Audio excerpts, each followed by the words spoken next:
ก็ก้อยว่ากันลองโทรมาเนอะห้าดอยเนี่ยนะปีก็แจ้งมาตังเบอร์ผมบัดเดี๋ยวนี้เลยก็ได้นะครับ เบอร์ของดีเจนะครับมาปะกันวันนี้เป็นวันพฤหัสบดีเป็นวันพัดที่16มิถุนายนพุทธศักราช2565วันนี้เนาะเดือนเก้าเหนือเดือนเจ็ดใต้แฮมมันนี่2 ค่ำแฮมมันนี่2 ค่ำพัดเนาะวันเวลาก็แป๊บเดียวสถาญาติโยมเผลอแป๊บเดียวตะอันน่ะเดือนแฮมมาละ2 ค่ำละแถมบ่เมินบ่นานแฮมประมาณ20 กว่าวันก็จะเป็นประเพณีสำคัญของทางพระพุทธศาสนาเป็นวันสำคัญของพี่น้องเจ้าพุทธของเรานั่นก็คือวันเข้าพรรษา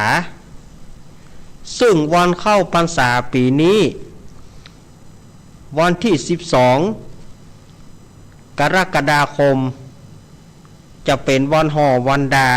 จะเป็นวันโกนเป็นวันห่อวันดาวันที่13 กรกฎาคมเป็นวันพุธวันเพ็งพุธเนอะวันที่13นี่นะเป็นวันอาสาฬหบูชาหรือว่าเป็นวันเข้าพรรษาของพี่น้องชาวบ้านเป็นวันเข้าพรรษาของศรัทธาสาธุชนส่วนว่าวันพฤหัสวันพฤหัสที่14เป็นวันเข้าพรรษาของพระสงฆ์องค์เนนศรัทธาญาติโยมเนอะแจ้งกับศรัทธาญาติโยมว่าแถมบักกี่วันแล้วนะประมาณ 2-3 ติดนี่แหละก็จะเป็นประเพณีสำคัญแถมแล้วจะได้อาบน้ำฟังธรรมกันแล้วปีนี้เปิ้นก็ปลดล็อกแล้วหรอเปิ้นก็ปลดล็อกหลายๆงานแล้วหรอปลดล็อกละฟังเทศฟังธรรมได้ก็เล่าว่าเป็นอย่างนั้นนะก็เล่าว่าเป็นอย่างนั้นนะกะ ขอให้มันดีอย่างอันเตอะขอให้ว่าเปิ้นปลดล็อกให้ศรัทธาญาติโยมได้ฟังน้ำฟังธรรมกันพ่องแต่ละว่ามันเงียบเหงามาหลายปีแล้วศรัทธาญาติโยมเฮ้ยมันเงียบมันเหงาไปหลายปีละศรัทธาญาติโยมก็จะได้มีโอกาสที่จะอาบน้ำฟังธรรมกันเนาะก็หวังว่าคงจะได้อาบน้ำฟังธรรมกันมาปะก่อนวันนี้อาตมาภาพจะได้นำเอานิทานมาเล่าให้กับศรัทธาญาติโยมได้ฟังนะอาตมาภาพจะได้นำเอานิทานมาเล่าให้ศรัทธาญาติโยมได้ฟัง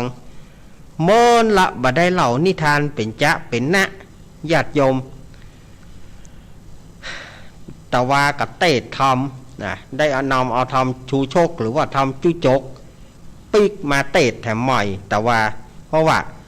เมื่อวันพัดที่แล้วนี่อาตมาเตศแต่โซนใต้เขาบ่ได้ยินแต่ว่าเนี่ยก็เลยเตศทำชูโชคลืมแถมกรรมเหือแตกเหือแตนสถาญาติโยม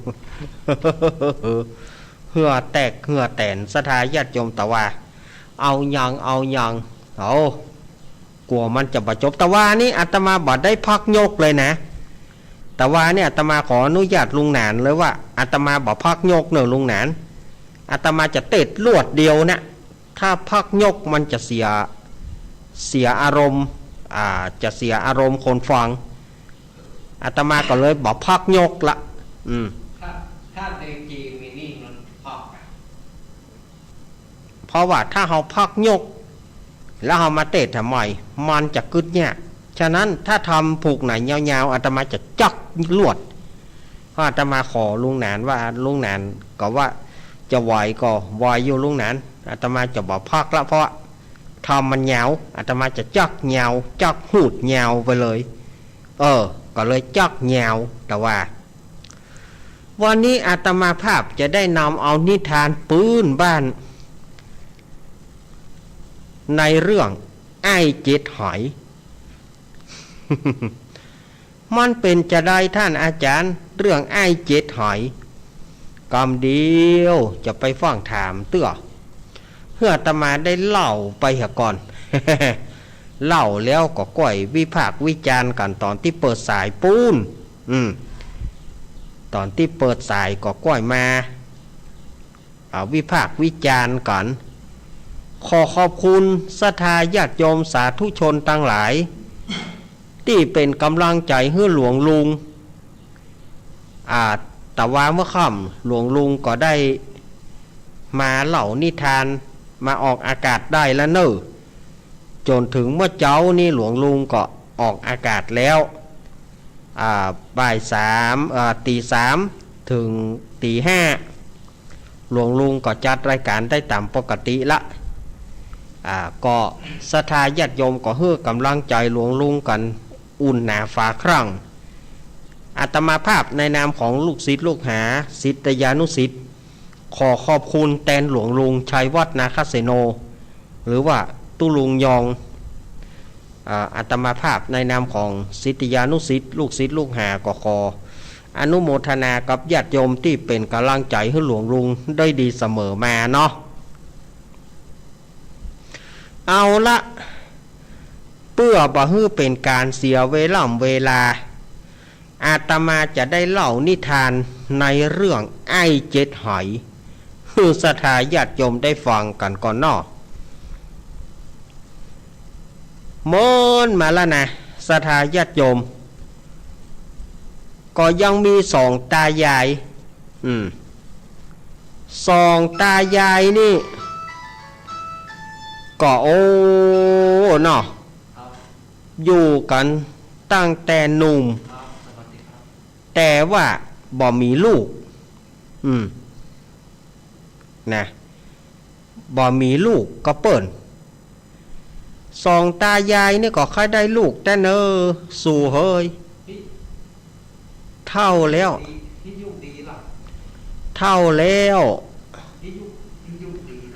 จะเนี่ยจะได้หา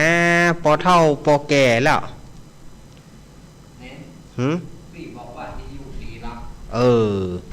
อ้าวบัดเดี๋ยวนี้โยมปี่พิสมัยแจ้งมาว่าคลื่น 104.50 เมกะเฮิรตซ์ดีแล้วเนอะยายพรยายพรสถานีดีแล้วเนอะหมุนไปเหีย หมุนเปิดเหียแล้วก็โทรมาเนอะยายพร ฮะเอาล่ะเดี๋ยวก่อนไหนฮะนิทานตะกี้ก็ยังมีสองตายายบ่มีลูกก็เปิ่นโอ้อย่าใดดีเนี่ยฮะเท่าก็เท่าไปติ๊กๆละอายุก็พอจะ50ก็ยังบ่ได้ลูกกำเตื้ออีนะก็ไปไหวแหละไปไหวขอให้ได้ลูกอันนี้เดี๋ยวอาตมาข้ามข้อนกะอาตมาข้ามข้อนเรื่องเปิ้นหล่ออ่านเรื่องไอ้เจ็ดหอยนี่มีป่อฤาษีอุ้ยฤาษีเล่าเฮือนละอ่อนไปศิษย์วัดชื่อไอ้มนฟังไอ้มนนี่ก็มารบเร้าอุ้ยฤาษีเอกะเนาะอาตมาภาพนี่ก็ได้เนาะเล่าไปเล่ามาก็ข้ามข้อนนี่นะไอ้มนก็ลบเล้าอุ้ยฤาษีให้เล่านิทานอุ้ยวันนี้มนอยากจะฟังนิทานนะอุ้ยถ้ากูเล่าให้มึงฟังแล้วมึงก็รับแถมเล่าเมื่อใดก็รับสรวดมึงนะอุ้ยวันนี้มนตั้งใจจะฟังอุ้ยเล่านิทานนะอุ้ยเล่านิทานให้มนฟังกำเนออุ้ยคนดีอุ้ยคนดีถึงจะเท่าแก้มอุ้ยหอมเนาะมาประจบประเจงกูนี่เนอะขอลองมึงรับก่อนเนอะกูจะไม่เต้าหยอกหัวมึงนะมารับนะอุ้ยเล่านิทานให้มนฟังเร็วๆเอาละไอ้มน กูจะเล่านิทานให้มึงฟังเรื่องที่กูจะเล่าให้ฟังเนี่ยเป็นเรื่องของไอ้เจ็ดหอยฮีล่ะมันเป็นจะได้ละอุ้ยเดี๋ยวบ่ต้องถามเตื้อรอให้เล่าให้จบก่อนฟังให้จบแล้วก็จะสรุปให้ฟังอ้าวเดิมเมินมาละยังมีสองตายายซึ่งบ่มีลูกก็เปิ้นแต่งงานกันตั้งแต่หนุ่มละจนมาถึงอายุพอเข้ากลางโคนละแต่ก็ยังบ่ได้ลูกกำเตื้อก็มาปรึกษากันว่าเมื่อใดเราจะได้ลูกฮะไหวเตวบุตรเทวดาเจ้าฝนแสนห้าเจ้าฟ้าแสงสีเตปาอารักษ์ตั้งหลายอีกกันเนาะขอให้ได้ลูกกำเนิดลูกจะเป็นอย่างใดกะจ้างเตอะลูกจะเป็นคนอย่างใดกะจ้างขอให้เขาเป็นคนดีปอละข้าก็ตึงเลี้ยงหมดอะอีหล่อมันจะเป็นบุญหรือว่าจะเป็นกรรมของเขาทั้งสองก็บ่ฮู้อันนี้อุ้ยฤาษีเปิ้นเล่านะมันจะกรรมของเขาก็บ่ฮู้ก็ทำให้แม่เฒ่านี่ก็เกิดตั้งครรภ์ขึ้นมา เกิดแมนขึ้นมาเนาะบ้านเฮาว่าแมนลูกเนี่ยโอ้คนใดก็ไปหันเข้าใส่ก็โอ้แม่เฒ่านี่อย่าโอ้คนปอเฒ่าอ่ะแมนอยู่กับแม่เฒ่าก็โอ้เนี่ยใดมันน่ะเฮาบ่ได้ลูกว่าเดนี้ได้ลูกก็ยอมอายถึงจะเฒ่าแล้วแมนก็ยอมอายจะมาเตอะอะคนเฒ่าแมนไม่ไปได้ฮะเนาะบอกว่าบ่ถ้าไปว่าเขาเปิ่นนะ จนถึงครบรอบครบ9 เดือนแม่เฒ่าคนนี้ก็ได้เกิดลูกเป็นป้อจายเกิดมาบ่ใจผอมนะสถายากยมเหยเกิดมาแล้วตุ้ยอุกปุกป่อเฒ่าส่วนว่าผู้เป็นป่อนี่นะก็ดีอกดีใจหรอโอ้ได้ลูกดีอกดีใจละลูกเป็นป้อใจแถมซ้ำก็เลยบีดกล้วยป้อนสถาญาติโยมบีดกล้วยป้อนก็บ่กินเอาเข้าบ่ได้ก็บ่กินเอาน้ำให้กินก็บ่กินอย่างใดพ่อเฒ่านี่ก็ทดลองเอาเข้านึ่งลงทุนปุ๊บควายน้อยตวงลูกหลานชูโชคแก่อีลำเหลือลงทุนปุ๊บควายน้อยตวงเอาปิ้งแล้วก็นึ่งเข้าเสี่ยง7 ไหเอาป้อนละอ่อนคนนี้ละอ่อนคนนี้ก็อมเอาเสี่ยงเข้านึ่ง7 ไหกับเสี่ยงควายน้อยตวงศรัทธาญาติโยมเฮ้ยโปรดโทอันนี้เป็นลูกกันอย่างน่ะเป็นลูกชูโชคก็มาเกิดพ่อแม่ก็เลยเกิงดีใจเกิงเสียใจที่ว่าลูกยังกินแต่กินว่าก็เลยใส่ชื่อลูกว่าไอ้7 ไห เพราะว่ามันกินข้าวนึ่งเกิดมามันกินข้าวนึ่งเส้น7 ไหโอ้ท่อ ไอ้7 ไหนี่ก็ย่อยหน้ากาบานมาตึงวันก็แหล่งย่อยก็แหล่งกินได้ใส่เหนียวแต่พญามันดีเนอะแหงมันดีเพราะมันกินข้าวดีแหงมันดีแหงมันตึงเอาอย่างให้กินกับโปดกินบ้านนะจนถึงไอ้7 ไหเนี่ยอยู่ในวัยรุ่นอายุประมาณ15-16แล้ว แต่การกินก็บ่ได้ลดบ่ได้หย่อน กินได้เหลือเก่าพ่อแม่ก็เลยเอาสู่เฮยลูกเขานี่ผิดบัวเหี้ยละเนี่ยหยังก็พอละมันกินได้ไส้ยาวเนี่ยลูกชูชกมาเกิดเถอะกะว่าชูชกกับชาติมาเกิดก็บ่ฮู้กินแตะกินว่ากินบ่บัญญะบัญญังกินเหลือป่อเหลือแม่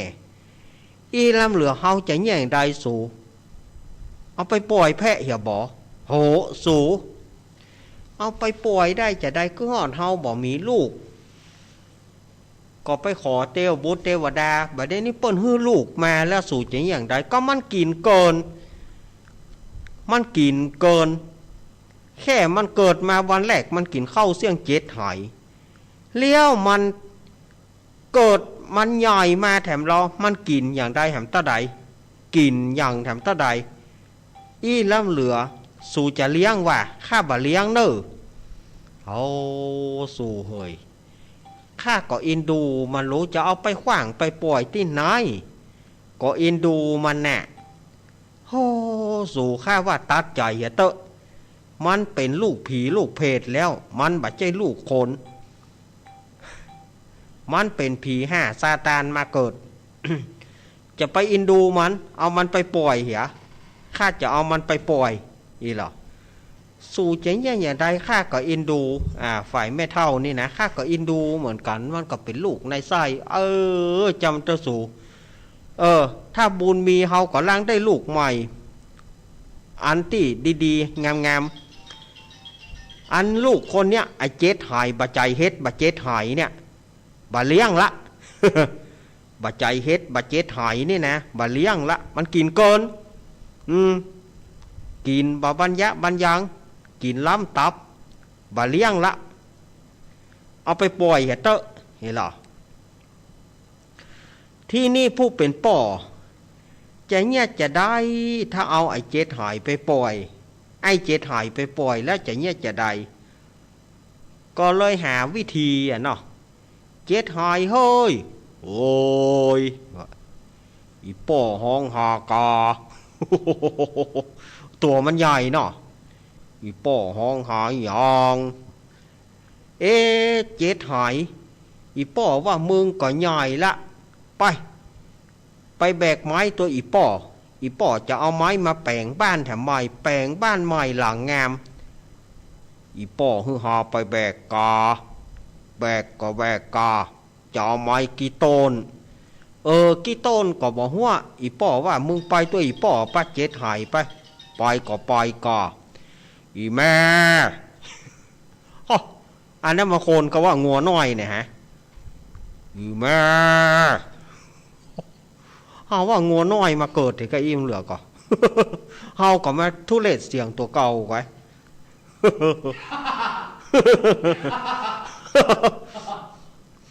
อีแม่ต้มไก่ฮือหา2 ตัวเนอะว่ะปดโทแม่มาก็เจ็ดหายก็ได้แม่จะต้มไก่ไว้ฮือมึงกันเนาะ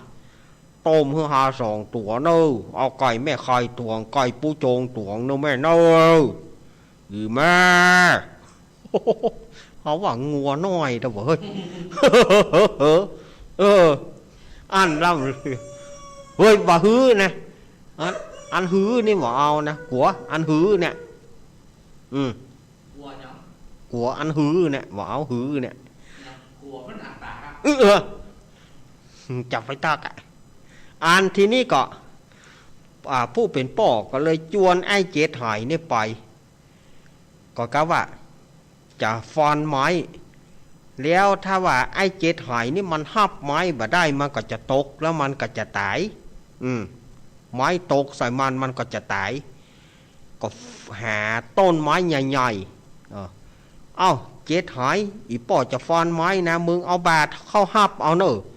ได้ก็อีป่อเฮ้ยล่ะกับป่อมากับฟอนไม้ลงพุ่มก็ไอ้เจ็ดหายเอาบาเข้าหับอึบเอาขว้างไปขลึงตึงงั้นล่ะสำเร็จแล้วอีป่อฟ ฝีมือหาเยี่ยมก่อบ่ตายสักก่อมทีนี้ป่อมากับหาต้นไม้ใหญ่ต้นหนึ่งตัดลงมาป้อมลงมาหอป้อมลงมากับเอาไม้จะโก้นเล่ากับไอ้เจถอยนี่ก็เอาบาเข้าหับขว่างไปขลึงตึง แหงมันดีแต่โอ้แหงไอ้เจถอยนี่ดีแต่ละอัดที่นี่กับป่อมาเขาอย่างใดให้มันตายไปหาต้นไม้ที่ใหญ่ที่สุดกำนี้ละเจถอยเฮ้ยมึงกับป่อมึงคงบ่ได้หานกันละเอกอะทีนี้กับป่อมากับลบเข้าฟันไม้แหละฟันไม้ทีนี้ปรากฏว่าไม้มันใหญ่เหลือตัวไอ้เจถอยนี่มันโจโลมันหับบัดแปะไม้มันใหญ่เกินเนาะทีนี้กับไม้ก้นพ่มกับไอ้เจถอยกับตกลงไปไม้เต่งพอไม้ก้นเต่งท่านน่ะไอ้เจถอยกับสลบเมื่อไอ้เจถอยสลบป่อมากับเจถอยเฮ้ยลากันทีเนอะจัดนี่มึงกับป่อมึงนี่มันล่างบ่ได้มาเป็นลูกไปป่อกันไปดีเนอะลูกเนอะก็ให้กับสวะเจือกเลยสวะเจือกก็ละเจือกไว้หันไอ้เจถอยสะดุ้งสลบแล้วสะดุ้งตื่นมาโอ้ปวดโทไม้เต่งฮาลูนี่ก็เอาบาเขาทอกไม้ได้ก็กว้างไปขลึงตึงโอ้อีป้อไม่หน่อยเฮียอีป้ออีป้ออีป้อละหาเหียแล้วอีป้อเอาหามาฆ่าหวังว่าฮึหาตายอีป้อบ่ฮักลูกบ่ฮักเต้าไอ้เจถอยนี่นะให้สถาญาติโยมอีป้อบ่ฮักหาแล้วเขาทุเรศเสียงตัวเก่าเฮ้ยไอ้เจถอยนี่ก็เลยกำเจือกเจือกมินิเส้นหนึ่งโว้ยเอาละเพื่อเอาไว้กลางตากลางตังเอาไว้มัดไอ้อย่างกลางตากลางตังเขาจะหาตังปิกบ้านดีกว่าโว้ยอีแม่ต้มไก่ไว้ท่าหันไอ้เจ็ดหายนี่ก็เตียวเลยสถาญาติโยมเตียวบ่มีจุดหมายปลายทางเสาะหาทางออกจนว่าไอ้เจ็ดหายเนี่ยไปหลงเข้าไปเมืองหนึ่งหลงเข้าไปเมืองหนึ่งซึ่งเมืองนั้นในขณะนั้นเจ้าเมืองเกิดโกลาหลกันคำว่าเจ้าเมืองเกิดโกลาหลนะหยังเพราะว่ามียักษ์ลงมากินเจ้าบ้านเจ้าเมืองจนเมืองนั้นพอห่างพอวายจนพอมีคนบ่นักละแล้วก็มูที่เหลือก็กลัวยักษ์จะมายับกินก็เลยปากันโกลาหลโอนละแมนพ่องก็ให้พ่องก็หุยไอ้เจถอยนี่ก็กายบ้านกายจองไปแล้วก็ไปแหว่ถามเจ้าบ้านเจ้าเมืองไปแหว่ถามเจ้าบ้านหมู่นั่นว่าท่านเขาให้ยี่หยองหาปรากฏว่าเจ้าบ้านเจ้าเมืองหมู่นั่นไปหันใส่ไอ้เจถอยก็เกิดยกมือไหว้ไอ้เจถอยมาแล้วผู้มีบุญมาแล้วผู้มีบุญมาแล้วผู้มีบุญจะปราบยักษ์มาแล้วห้ามหูเรื่องอย่างนู้ห้ามหูเรื่องอันใดนู้ไอ้เจถอยว่านะบอกหูเรื่องนู้หูกะอันเนี้ยท่านผู้มีบุญตัวจริงว่ะท่านผู้มีบุญจะมาปราบยักษ์ให้เฮาแล้วปากันไหวไอ้เจถอยสถาญาติโยมปากันไหวไอ้เจถอยกระมอบผู้มีบุญว่ะแหมไอ้เจถอยไปเข้าเฝ้าพญาเจ้าเมืองในเมืองนั้นพญาเจ้าเมืองได้หันใส่ไอ้เจถอยกบ เข้าสวมกอดไอ้เจ็ดหอยผู้มีบุญต้านเป็นผู้มีบุญขอปราบยากคือกำเตอบอกเอาหูเรื่องอย่างนู้เอาเลี้ยวอย่างใดนั่น ไอ้เจ็ดหอยก็ได้ไต่ถามว่าเกิดอะไรอย่างขึ้นกับบ้านกับเมืองนี้พญาเจ้าเมืองก็บอกว่าบาเดียวเนี่ยยักษ์จะมายับคนไปกินวันละคน2 คนแล้วสักกำเดียวเนี่ยยักษ์นี่ก็จะมาละยักษ์นี่ก็จะมาละขอท่านผู้มีบุญจะไปไหนเนอะท่านผู้มีบุญอยู่เนี่ยปราบยักษ์คือกรรมเอาล่ะไอ้เจ็ดหอยก็จะเนี่ยจะได้เปิ้นมาไหวก็เลยตกกระไดพลอยโจรสถาญาติโยมบ่มีอย่างสักอย่างนะไอ้เจ็ดหอยนี่ก็ทำใจฮึดสู้บ่เป็นหยังเดียวข้าบาทจะช่วยปราบเพื่อเองบาทเจ้าเฮ้ยหรอไอ้เจ็ดหอยนี่ก็บ่มีอย่างสักอย่างมีเชือกเส้นเดียวเท่านั้นไอ้เจ็ดหอยนี่ก็เอาเชือกที่ป่อเอาละไว้เนี่ยก็เอามาแปลงบ่วงเพื่อจะเอากองขอยักษ์สถาญาติโยมเคยหันเขาเอากองงัวก่อเวลางัวมันเขาจะยับงัวเนี่ยเขาจะกองงัวเนี่ยงัวมันบ่อยู่กับตีก็ต้องขว้างบ่วงแปลงบ่วงแล้วก็ขว้างพอมันติดแล้วก็มัดหูดนะแปลงบ่วงกองไอ้เจ็ดหอยนี่ก็ทำอย่างนั้นนะเพราะว่าโต๊ะกระไดคอยโจรหรอคนใดก็ว่าผู้มีบุญไอ้เจ็ดหอยนี่ก็แปลงเชือกแปลงบ่วงแล้วก็ถามว่ายักษ์จะมาเวลาไหนพญาเจ้าเมืองก็ว่าเมื่อมันได้ยินเสียงกองอยู่ที่นี่ถ้ามันได้ยินเสียงตีกองปุ๊บมันจะมาทันทีไอ้เจ็ดหอยนี่ก็ใจดีสู้เสือล่ะเนี่ยใดเปิ้นมาขอแล้วหรอก็เลยแปลงบ่วงละไว้แล้วก็เปี่ยไม้ได้ก็ใส่กองตึงเนี่ยตึง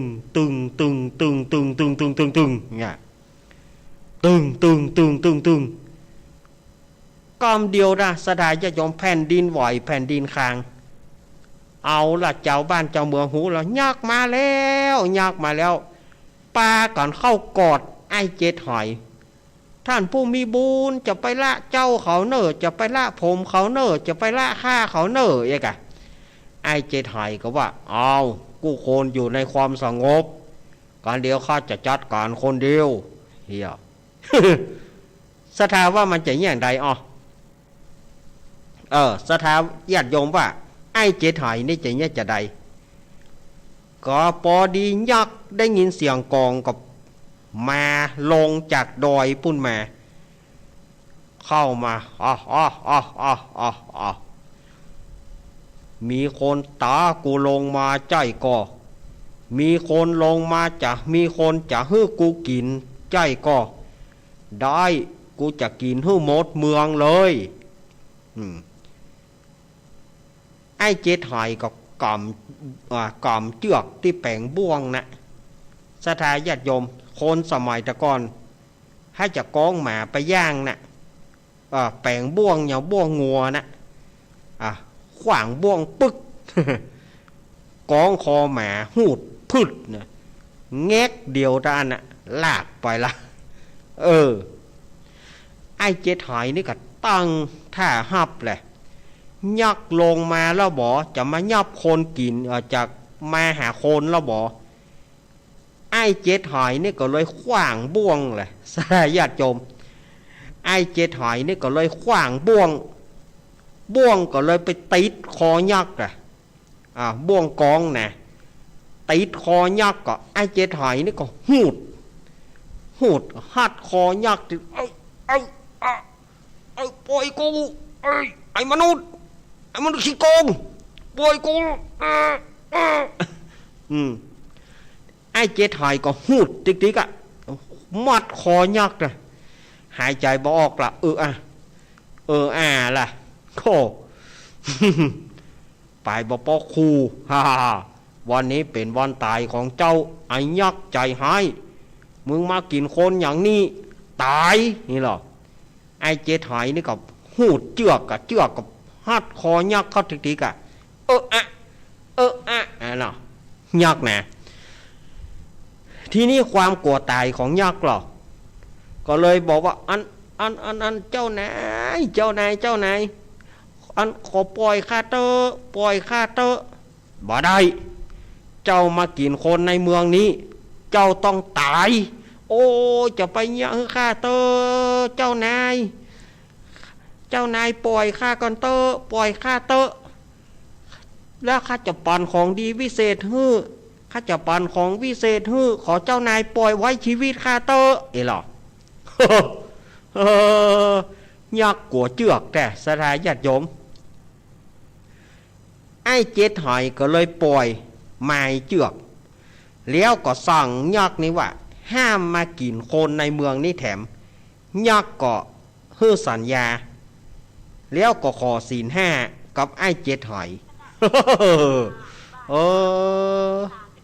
ยักษ์มันก็ขอศีลแต่สดาญาติโยม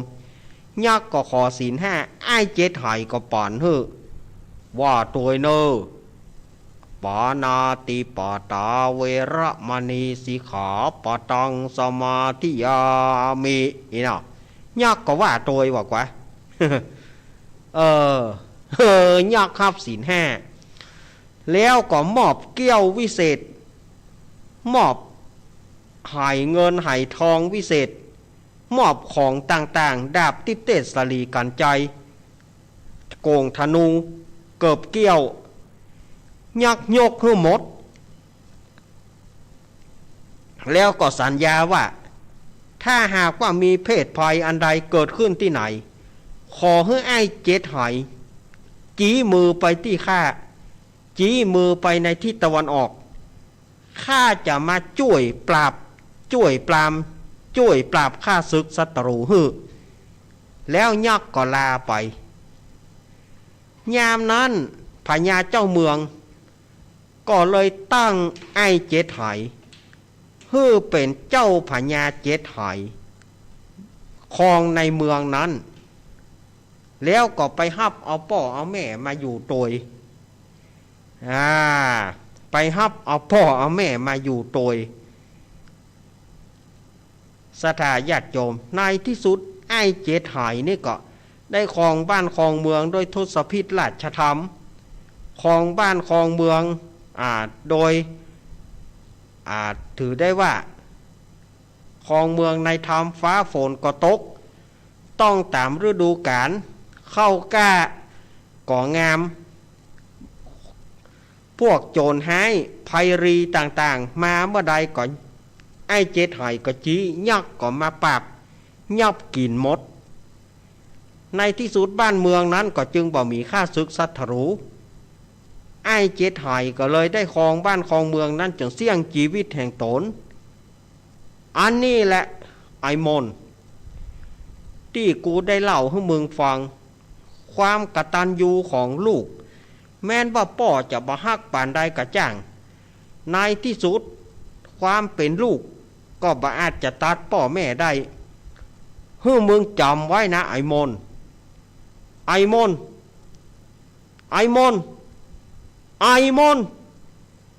ครับรับแถมแล้วกูว่าแล้วกูเล่านิทานให้ฟังน่ะรับสรวดนะมึงอุ้ยมันเคิมมันเคิมไปแล้วอุ้ยรับไปหน่อยเดียวเลยบอกว่าอุ้ยเล่าเรื่องไอ้หยังกูเจ็บอกเจ็บใจกูเจ็นล้ำมานี่มึงจะไปไหนมานี่กูจะเอาตายดิกะ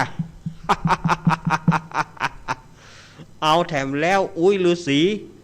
ลงคาลมไอมนแถมแล้ว ไอมนมึงนี่กะจังนี่แต่จำเปิ้นเล่านิทานแล้วก็หลับเข้าท่าดีแต่มนแต่ตัวยุ่งแต่ไอมนนี่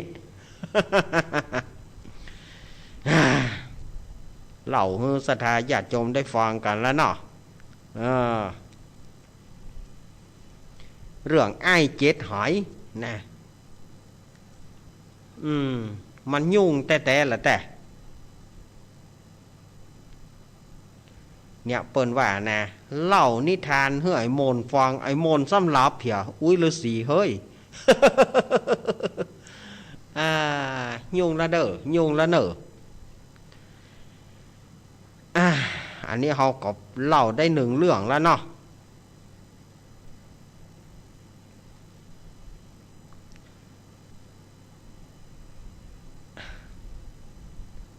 เอาแถมสักเรื่องบ่สถาญาติโยมเอาแถมสักเรื่องหนึ่งเรื่องนี้เปิ้นฮื้อจื่อเรื่องว่ากระต่ายสามขาอันนี้ก็เกี่ยวกับฤาษีกับลูกศิษย์เหมือนกันแต่ลูกศิษย์นี่ทำความวุ่นวายทำความเดือดร้อนฮื้ออุ้ยฤาษีจะต้องไปแก้ตลอดเรื่องกระต่ายสามขามีปรสีอยู่ในป่าแห่งหนึ่งได้หับเอาละอ่อนซึ่งพลาดจากบ้านจากจองคือไหลน้ำมาไหลน้ำมาป่อฤาษีจะไปอาบน้ำก็เลยไปหันใส่ก็เลยเอามาเลี้ยงแล้วก็ใส่ชื่อว่าไอ้ม่วงไอ้ม่วงนี่พญาปัญญาดีแต่ว่าไอ้ม่วงนี่มีอยู่อย่างหนึ่งตั้งแต่น้อยจนใหญ่พ่อฤาษีมักจะถามว่าไอ้ม่วง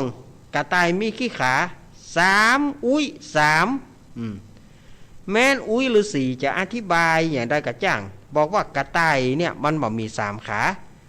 กระต่ายมี4ขาแต่ไอ้ม่วงก็ยังคงยืนยันว่ากระต่ายมี3ขามีอยู่ครั้งหนึ่งไอ้ม่วงก็ได้ขอให้ป่อฤาษีเสกให้มันมีวิชาตัวเบาให้มันเหาะได้ดำดินได้ อุ้ยฤาษีก็ว่ามึงจะไปยุ่งเปิ่นตะกะไอ้ม่วงกูหูนิสัยมึงโอ้บ่เป็นอย่างนะอุ้ยเจือกะอุ้ยเสกคือผมมีวิชาตัวเบามีวิชาหายตัวกำเตอะนี่หรออุ้ยฤาษีก่อนที่กูจะเสกคือมึงกูถามก่อนกระต่ายมีกี่ขา3อุ้ยอุ้ยฤาษีก็เลยรำคาญเสกคือมันมีวิชาตัวเบาหายตัวได้มันก็หายตัวแต่มันหายตัวในตีบะจ่องบะใจแล้วกะหายตัวไปลักกินอาหารของพระราชาเข้าไปในเมืองไปกินอาหารของพระราชาไปลักอาหารของพระราชาพระราชาก็ว่าไอ้อย่างคล็อกในห้องครัวมันก็แต่งกลัวพระราชาจะหูหรอแต่งเป็นเสียงเมียวกวาวเอกเมียวนี่มาลักกินอย่างทหารอย่างพ่อบ่พอเมียวมาลักของกินไปเสาะหากับบ่ปะก็เดียวกับมาแถมละมาลักกินอาหารพระราชาที่นี่กับพระราชากับพ่อดีๆกันเหรอปรากฏว่าไอ้ม่วงนี่ก็ฉลาดใจขึ้นว่าตัวเก่ามีวิชาตัวเบามีวิชาหายตัวได้ก็เข้าไปลักกินอาหารพระราชาก็จึงห้องทหารก็เลยยับไอ้ม่วงได้บ่ต้องไต่สวนละในฐานที่ลักอาหารพระราชากินต้องเอาไปประหารชีวิตอุ้ยฤาษีหูเหตุการณ์ได้ละเอาละไอ้ม่วงเสียท่าละก็เลยฟังไปช่วยเอาไอ้ม่วงออกมาแล้วหนีไปอยู่ป่าแถมตีหนึ่งไอ้ม่วงเกิดความแค้นใจพระราชาว่าพระราชายับก็เลยขออุ้ยฤาษีเนี่ย เสกให้มันเป็นพระพุทธรูปเขาจะให้พระราชาไหว้เฮากำล้อนี่เนาะเขาจะให้พระราชาไหว้เฮาขออุ้ยเนี่ยเสกเฮาให้เป็นพระพุทธรูปกำล้อแล้วมึงจะทำความยุ่งมาถึงกูแถมล่านะไอ้ม่วงบายุ่งอุ้ยบายุ่งถ้าอย่างอันก็ดีกระต่ายมีกี่ขา3มันตึงบ่ยอมรับมันรู้ว่ากระต่ายมี3ขานั่นนะอุ้ยฤาษีก็เลยเสกให้มันเป็นพระพุทธรูปลอยน้ำไปเมื่อลอยน้ำไปถึงที่ไปถึงในเขตพระราชวังโอ้คนทั้งหลายก่อนเล่ากันพระพุทธรูปลอยน้ำมาพระพุทธรูปลอยน้ำมาพระราชาองค์นั้นก็ไปทอดพระเนตรโอ้ผ่านเป็นพระพุทธรูปผ่านเป็นรูปพระเจ้าเป็นพระพุทธรูปพระราชาก็เลื่อมใสไหว้พระพุทธรูปแต่ไปไหว้ไอ้ม่วงแท้ไหว้ไอ้ม่วงนะก็งอบสาธุพระพุทธรูปอีหล่ะขอนิมนต์หมู่เฮาขอนิมนต์พระพุทธรูปนี้ไปไว้ในวังไงล่ะทีนี้ก็ยังมีอามาตย์ผู้หนึ่งอามาตย์ผู้นี้บอกว่าช้าก่อนบาทเจ้าอันนี้บาดใจพระพุทธรูปบาดใจพระพุทธรูปแต่มันเป็นพระพุทธรูปที่แปลงร่างมาท่านอามาตย์หูได้อย่างไรข้าบาทจะเสกคือพออามาตย์คนนี้ก็เลยเสกคาถาก็เลยพระพุทธรูปนะก็กลับกลายเป็นตัวไอ้ม่วงไอ้ตัวนี้แถมแล้วกะนี่ ไอ้ตัวนี้แถมแล้วกะไอ้ตัวที่ลักอาหารกูกินนะกะบานี่เหรอเอาไปฆ่าอย่าไปอามาตย์คนนั้นก็บอกว่าบ่ต้องฆ่าบาทจะเอามันยัดกับไม้สูงแล้วส่งมันคืนที่เก่าอามาตย์คนนี้ก็เลยเอาไอ้ม่วงเนี่ยใส่ต้อนสูงแล้วก็เอาขว้างลงน้ำต้อนสูงนั่นก็ไหลไปสู่อาสโลมพระฤาษีอุ้ยฤาษีช่วยกำอุ้ยฤาษีช่วยกำเอาแถมแล้วเสียงไฟมาอุ้ยไอ้ม่วงแถมแน่นอนเอาแล้วกำนี่เอาแล้วโดนเปิ่นเอาใส่ต้อนสูงมาแล้วบอกเฮ้ยอุ้ยช่วยหน่อยอุ้ยฤาษีก็จึงไปเอาต้อนสูงจับต้อนสูงเอาไว้แล้วก็พาต้อนสูงออกก็หันไอ้ม่วงอยู่ในหันไอ้ม่วงมึงแถมแล้วกะใจแล้วโอ้พระราชาปไหว้เฮาแล้วนี่แต่มันมีปูด5 เท่านั่นกะมาบอกว่าบาดใจพระพุทธรูปแต่ผมก็เลยถูกมันเอาใส่ต้อนสูงเนี่ยปอละเฮาลาบละเฮาจะว่าไปไหนแถมแล้วจะอยู่กับเนี่ยนิทานจะจบแล้วกระต่ายมีกี่ขาชาม เปิ้นก็เลยฮื้อจื่อว่ากระต่าย3 ขาอันนี้ก็เป็นนิทานเบาสมองเนอะสถาญาติโยมเป็นนิทานเบาสมองม่วนก็บ่ม่วนเท่าใด มันเป็นนิยายมันเป็นนิทานสืบกันมาเรื่องนี้มันจะแต้บ่แต้อาตมาก็ไม่รู้สถาญาติโยมเปิ้นเล่ามาอาตมาก็เล่าไปนะเป็นนิทานที่เล่าสืบกันเข้ามามันก่อนอย่างเอี้ยเนาะนิทานที่อาตมาเล่าไปนี่นะบางอย่างมันก็ม่วนบางอย่างมันก็บ่ม่วนเนาะสถาญาติโยมก็จะไปว่ากันเนอะ ในขณะนี้สถาญาติโยมก็กำลังรับฟังรายการสารธรรมยามบ่ายยามแรง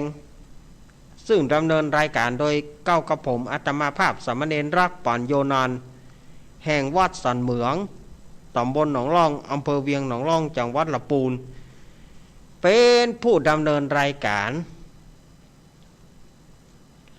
เมื่อมาเล่าให้ศรัทธาญาติโยมตั้งหลายแล้วก็จะไปลืมเนอแถมบ่เมินบานานก็จะเข้าพรรษาแล้วก็เพื่อก็จะเริ่มถวายเตียนถวายผ้าอาบน้ำฝน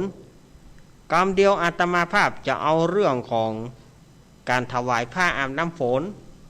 มาเล่าให้ศรัทธาญาติโยมได้ฟังกันเนาะรอกรรมเดียวนะรอกรรมเดียวอาตมาจะเอาเรื่องของการถวายผ้าอาบน้ำฝนมาเล่าให้ศรัทธาญาติโยมทั้งหลายได้ฟังว่าความเป็นมาเป็นไปจะได้หาเปิ้นถึงมีการถวายผ้าอาบน้ำฝนรอกรรมเดียวอาตมาจะมาเล่าให้ฟังเนอะอาตมาพักยกกรรมเดียวก่อนเนอะอาตมาพักยกกรรมเดียวก่อยมาเล่านิทานให้ฟังแถมเรื่องหนึ่งแล้วก็จะลวดเปิดสายเนาะนิทานแถมเรื่องหนึ่งเป็นเรื่องสุดท้ายแล้วก็จะเปิดสายละ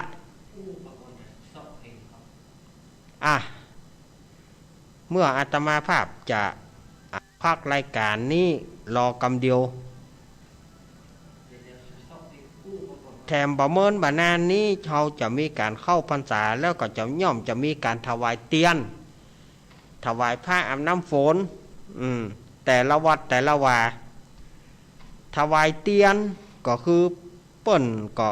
สมัยตะก่อนมันบ่มีไฟฟ้าการดำรงอยู่ของพระสงฆ์องค์เนนเนี่ยจะต้องอยู่ที่มืดที่หยังบ่มีเตียนก็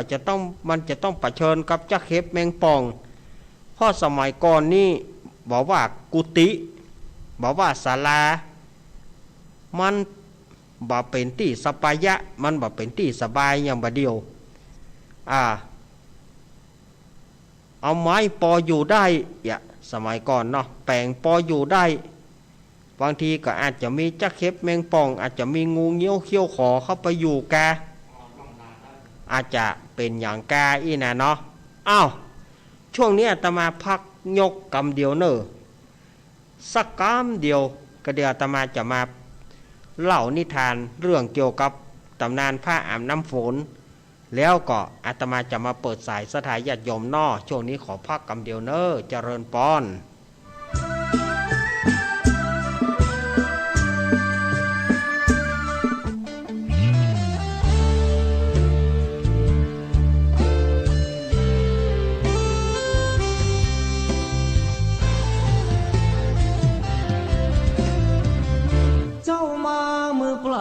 จะเอาอะไรเมื่อตอนเจ้าไปเจ้าก็ไปมือเปล่าเช่นกันชื่อเสียงหยดลาบหากเอาไปไม่ได้สักอันแล้วใหญ่ยื้อแย่งแข่งขันก็ป่วยกันฆ่าฟันตัดรอนเงินทองตามส่งแค่โรงพยาบาล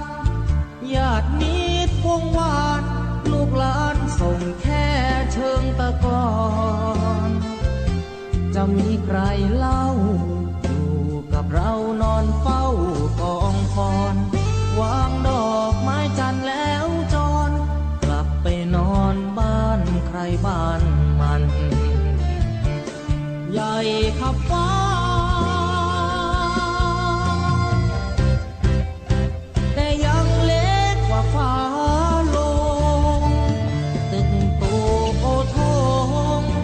สุดท้ายนอนลงเหมือนกันไปไม่กลับหลับไม่ตื่นฟื้นไม่มีวันชีวิตหลังความตายนั้นนรกสวรรค์ยังรอบาปบุญดีชั่วติดตัวเมื่อตายเงินทองมากมายคนเอาไปไม่ได้หรอกน้อร่างนอนแน่นิ่งไม่ไหวติ่งเหมือนดังต้นตอตราสังมัดแขนผู้คอไฟไม่หงิกงอ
ตัวเมื่อตา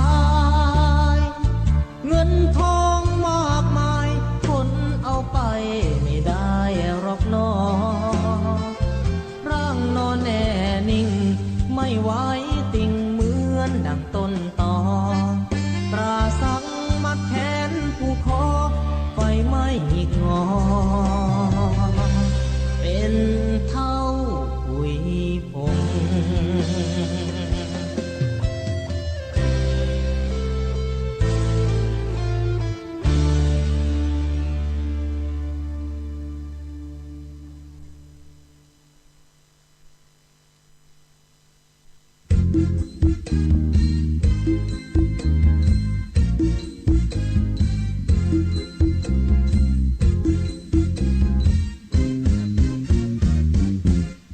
ไปไม่กลับชีวิตดับแน่นอนบนเชิงตะกอนผู้คนต้องนอนที่นั้นชีวิตยังมีควรสามัคคีรักกันอย่าแบ่งชนชั้นช่วยเหลือกันต่างพึ่งพาหลับไม่ตื่นปลุกไม่ตื่นต้องตายหมอช่วยยังไงก็ช่วยไม่ได้ดอกนาหมดลมหายใจหมดเรื่องต่างๆนานาต่อให้หมอเทวดามาชุบชีวาก็ไม่หายใจฟื้นไม่มีใครทำดีก็ตายดีตอนนี้ชีวิตสะสมความดีให้มากไว้ยึดเอาธรรมะมาชำระจิตใจสิ้นลมเมื่อไรก็จะได้ไปสู่สวรรค์นี่ไม่พ้นทุกคนที่เกิดมาเมื่อถึงเวลาก็มรณากันทั้งนั้นมีเกิดมีดับต้องลารับเท่าสักวันอยู่ได้นิรันดร์คือความดีที่ไม่ตาย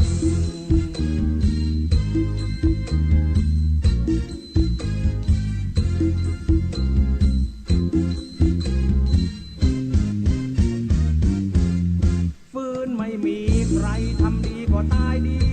ตอนนี้ชีวิตสะสมความดีให้มากไว้ยึดเอาธรรมะมาชำระจิตใจ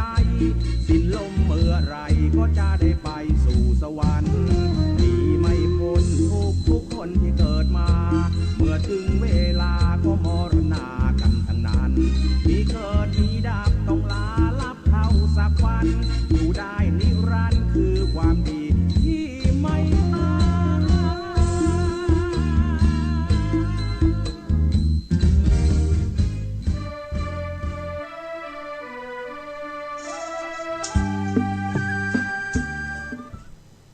เอาละศรัทธาญาติโยมสาธุชนคนดีเฮาทุกท่าน เข้าสู่ช่วงที่สองของรายการสารธรรมยามบ่ายยามแรงตั้งสถานีวิทยุแห่งนี้ โดยมีเก้ากระผมอาตมาภาพสามเณรรักปัญโยนันท์มาจ่ามารับผิดชอบดำเนินรายการในเมื่อแรงวันนี้ เอาละเพื่อบ่ให้เป็นการเสียเวลาอาตมาภาพก็จะได้นำเอาประวัติของการถวายผ้าอาบน้ำฝนมาเล่าให้ศรัทธาญาติโยมทั้งหลายได้ฟังเรื่องนี้มีอยู่ในสมัยพุทธกาลแน่สมัยพระพุทธเจ้าของเฮายังทรงพระชนชีพอยู่หรือว่าสมัยพระพุทธเจ้าเปิ้นยังบ่ปรินิพพานเอาง่ายๆสมัยพระพุทธเจ้าเปิ้นยังบ่ตายเตื้ออีเด้อ ว่าอย่างใดมันก็บ่เลี้ยวแต่เฮาอ้อมไปมันก็บ่เลี้ยวกันง่ายๆสมัยองค์พระพุทธเจ้าของเฮาเปิ้นยังมีอยู่ในครั้งนั้นนางวิสาขานะนางวิสาขานี่ถือว่าเป็นอุบาสิกาที่ปฏิบัติปัดปูที่สามารถที่ว่าเป็นที่ฮักที่ไข่ของพระสงฆ์องค์เจ้าพระสงฆ์องค์เนนเนาะเป็นมหาอุบาสิกาอุปถัมภ์อุปถากพระพุทธเจ้าแล้วก็พระสงฆ์องค์เนน ในช่วงนั้นเป็นช่วงจะเข้าหน้าฝนจะเข้าหน้าฝนละจะใกล้เข้าพรรษามาช่วงนั้นนะจะเป็นช่วงใกล้เข้าพรรษานางวิสาขาก็คิดว่าจะทำบุญจะถวายภัตตาหารแด่พระพุทธเจ้าแล้วก็ภิกษุสงฆ์ตั้งหลาย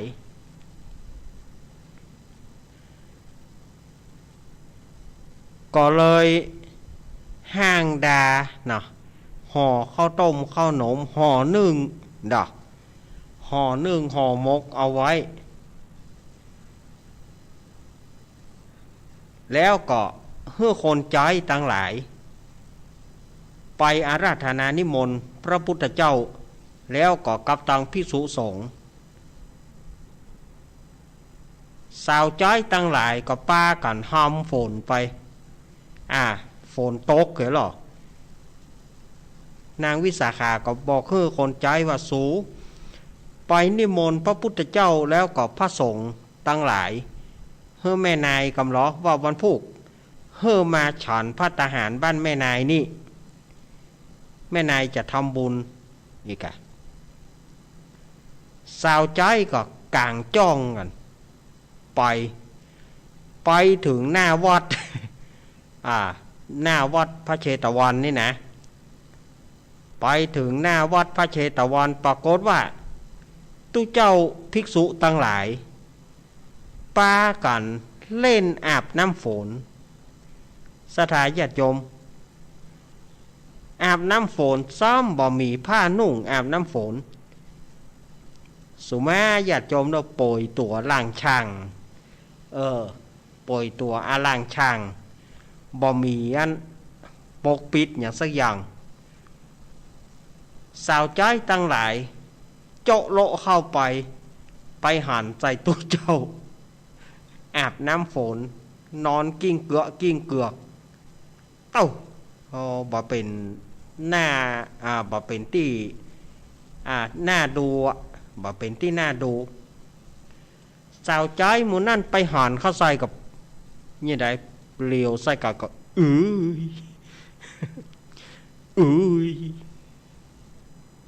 ก็ปากันปีกเหียนางวิสาขาก็ถามว่าสู่ไปนิมนต์พระพุทธเจ้าแล้วกะบ่ได้นิมนต์เตื้อแม่นายก็สู่เขายังได้เนี่ยก็แม่นายบอกให้สู่ไปนิมนต์พระพุทธเจ้าแล้วก็ตั้งทุกเจ้าตั้งหลายภิกษุสงฆ์ตั้งหลายเฮ้ยแม่นาย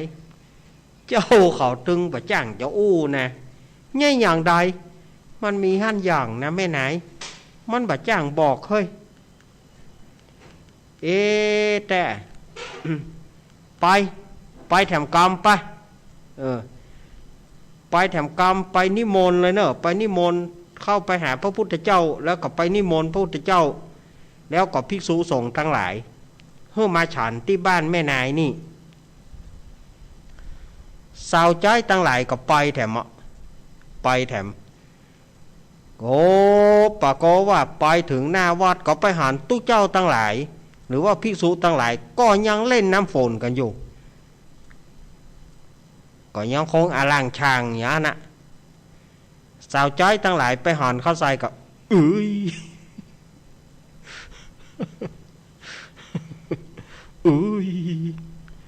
ปาก่อนปีกมาเหีย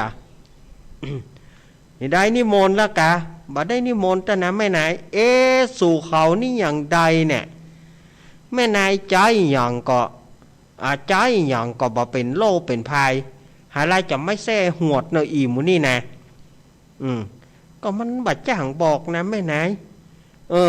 มันบอกบ่ได้นะแม่นายมันเป็นจะได้มันเงี้ยหยังแล้วจะโดนไม่แซ่ละสู่เขานี่นะมันบ่จ้างบอกนะแม่นายไปแถมไม่กรรมนี้บ่เป็นเรื่องแล้วก็กูจะฟาดสู่เลยอีหล่ะไปสาวใจหมูนี่ก็จำเป็นได้ห้ามโฟนไปมากะ ห้ามฝนไปที่วัดพระเชตวันแถมพอห้ามฝนไปถึงหน้าวัดอันตู้เจ้านี่ก็ล่างอย่างใดล่ำเหลือเล่นน้ำฝนก็เล่นแตะเล่นว่าอาบน้ำฝนกันกิ้งเกือกก็ล่างช่างอย่างที่ว่านั่นนะสาวใจไปหันเข้าใจก็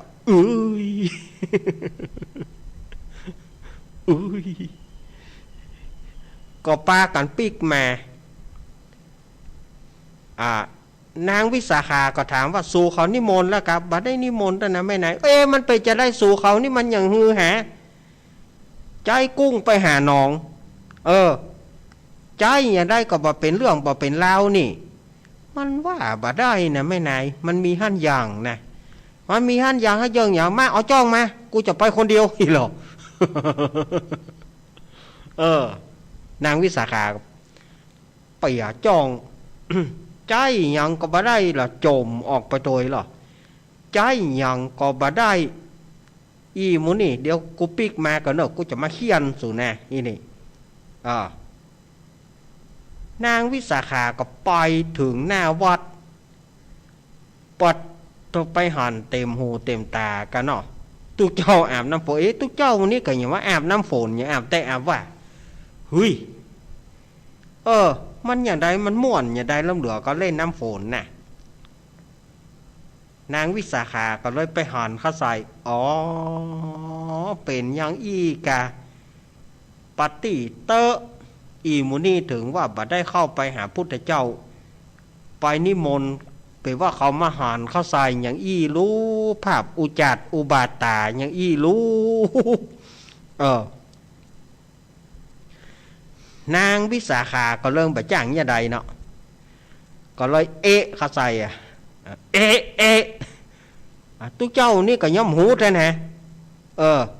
ย่อมประสนใจเตื้อก็ยังคงเล่นน้ำฝนนั่นนะอาบน้ำฝนกันแบบสนุกสนานนางวิสาขาก็เลยเข้าใส่เข้าใส่อย่างใดก็ได้ก็ย่อมหูเตื้ออันตุ๊กเจ้านี่ก็ไว้เล่นอย่างใดล่ำเหลือไปมันมักม่วนอย่างใดล่ำเหลือเล่นน้ำฝนเนาะนางวิสาขาก็เลยเลี่ยงไปขึ้นไปบนพระคันธกุฏิยามนั้นองค์สมเด็จพระสัมมาสัมพุทธเจ้าของเฮาป้นกระถามนางวิสาขาว่าวิสาขาเธอมีอย่างกาถึงได้มาท่ามกลางฝนตกอย่างนางวิสาขาก็เลยขอนิมนต์พระพุทธเจ้าแล้วก็ตั้งภิกษุตั้งหลายว่าวันพรุ่งนี้หม่อมฉันจะทำบุญขอนิมนต์พระองค์แล้วก็ภิกษุตั้งหลายไปฉันที่บ้านหม่อมฉันเพคะพระพุทธเจ้าเพื่อก็บอกว่าเฮาฮับนิมนต์เฮาฮับนิมนต์แล้วก่อนนางวิสาขาก็เลยทูลขอองค์สมเด็จพระสัมมาสัมพุทธเจ้าว่าหม่อมฉันเนี่ยปรารถนาที่จะถวายผ้าอาบน้ำฝนแด่ภิกษุสงฆ์ได้ก็เพคะเพราะอันหยังพระพุทธเจ้าประกาศนะเพราะอันหยังเธอถึงอยากจะถวายผ้าอาบน้ำฝนแด่ภิกษุตั้งหลายเล่าก็ขอพระพุทธองค์ไปทอดพระเนตรพอตั้งลุ่มฮันเถอะเพคะ หม่อมฉันประจ้างจะว่ายามนั้นองค์สมเด็จพระสัมมาสัมพุทธเจ้าของเฮาเปิ้นก็เลยออกไปทอดพระเนตรพอปรากฏว่าทุกเจ้าตั้งหลายภิกษุตั้งหลายก็เล่นอาบน้ำฝนกันโดยบ่มีผ้านุ่งล่างช่าง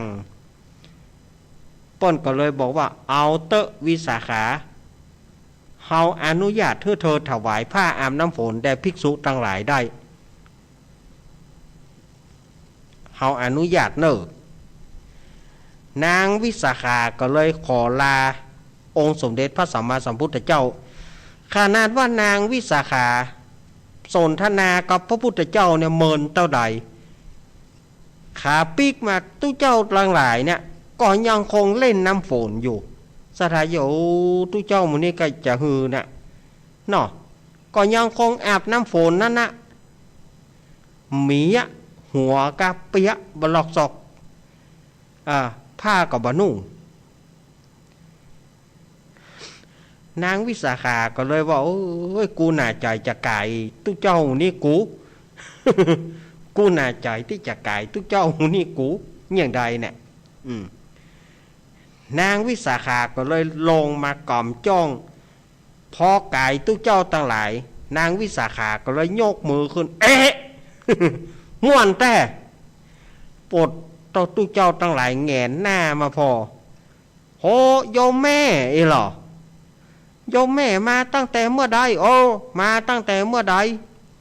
มาตั้งแต่ตะกี้แล้วท่านเขาเนี่ยอย่างเนี้ยยี่ลำเหลืออย่างพ่อบ่พ่อบ่กอยอย่างอันแม่คือคนใจแม่มาถึง3 เตื้อตุเขาก็ยังเล่นน้ำกันอยู่โจรมาถึงว่าแม่มาเขาใส่ตั้งหลายเตื้อตุเขาก็ยังเล่นน้ำกันอยู่โจรถึงแม่ไปสนทนาลวดไปนิมนต์พุทธเจ้าปีกมาก็ยังเล่นน้ำกันอยู่ไปจะได้ล้ำเหลือตุเจ้ามันนั้นอายหรอปดอายฟ้องหล่นเข้ากุฏิผ่ายกุฏิมันเดียวก่อนแม่จะนิมนต์เนอะวันพุธนิมนต์ไปฉันที่บ้านแม่แล้วก็แม่จะถวายผ้าอาบน้ำฝนเพื่อแด่ท่านทั้งหลายเพราะท่านทั้งหลายทำอุบัติอุจจาระลูกตาอาบน้ำฝนกันโดยที่บ่มีผ้านุ่งบ่ได้แม่ไปขอพุทธานุญาตแล้วพระพุทธองค์เปิ้นอนุญาตแล้ววันพุธแม่จะถวายผ้าปัดตุเจ้านั้นอายกันนะ แทบจะแทรกแผ่นดินหนีแต่ก็คัดนางวิสาขามาได้วันพุธก็ปากันพระพุทธเจ้าแล้วก็ภิกษุสงฆ์ทั้งหลายก็ปากันไปที่บ้านนางวิสาขาเมื่อฉันเสร็จนางวิสาขาก็ได้ถวายผ้าอาบน้ำฝนแด่ภิกษุทั้งหลายตั้งแต่นั้นไปต้นมาก็เลย มีการถวายผ้าอาบน้ำฝนในช่วงของก่อนเข้าพรรษาในยุคหลังนี้เปิ้นก็มีการถวายพร้อมเตียนมีถวายพร้อมเตียนจำนำพรรษาตั้งแต่นั้นเป็นต้นมาอันเนี้ยเนอะศรัทธาญาติโยมเลยเป็นที่มาที่ไปของการถวายผ้าอาบน้ำฝนเนาะเป็นการถวายผ้าอาบน้ำฝนตั้งแต่นั้นเป็นต้นมา อันตุเจ้านี่ก็ได้นะอาบน้ำฝนเล่นน้ำฝนก็เล่นแตะเล่นว่านะเปิ้นเข้าใจบ่ฮู้กี่เตื้อปะเข้าใจอย่างใดก็ได้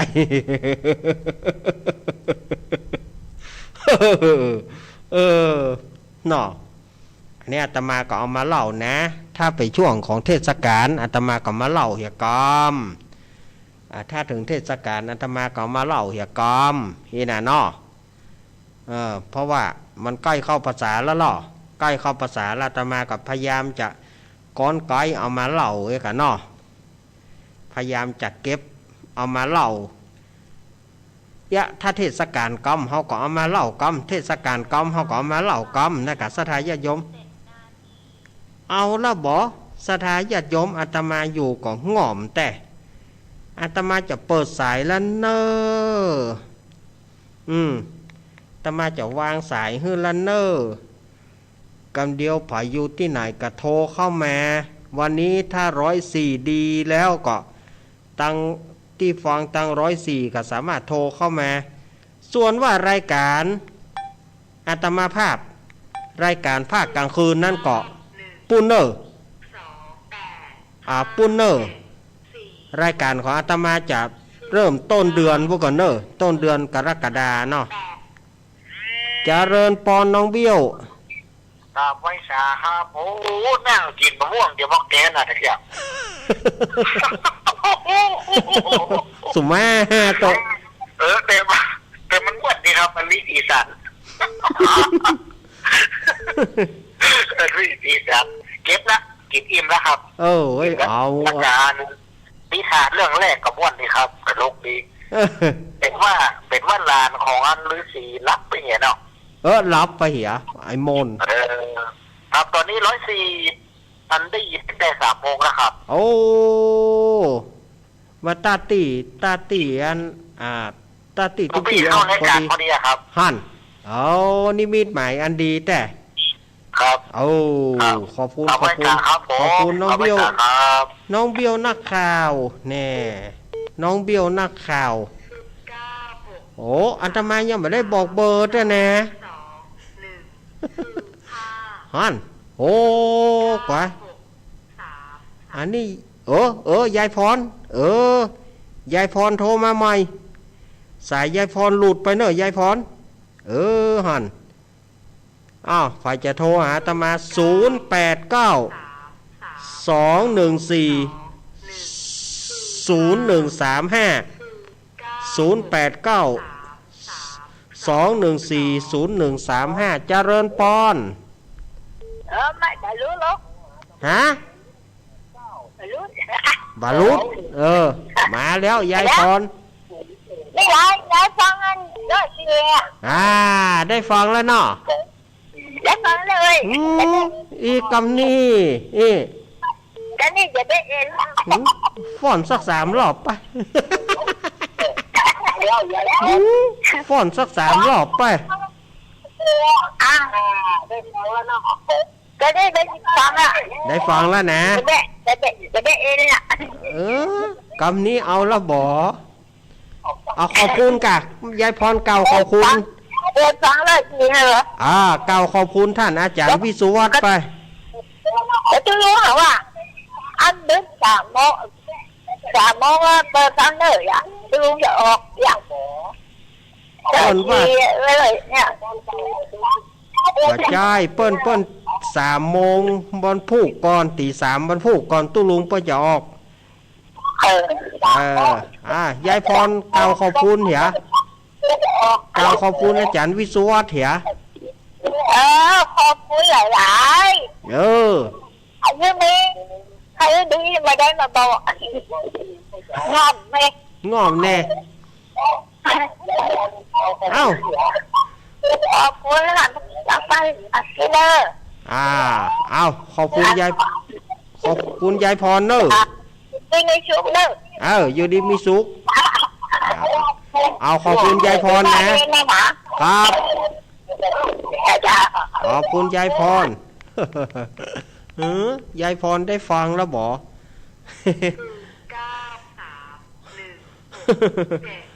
โอ้อันนี้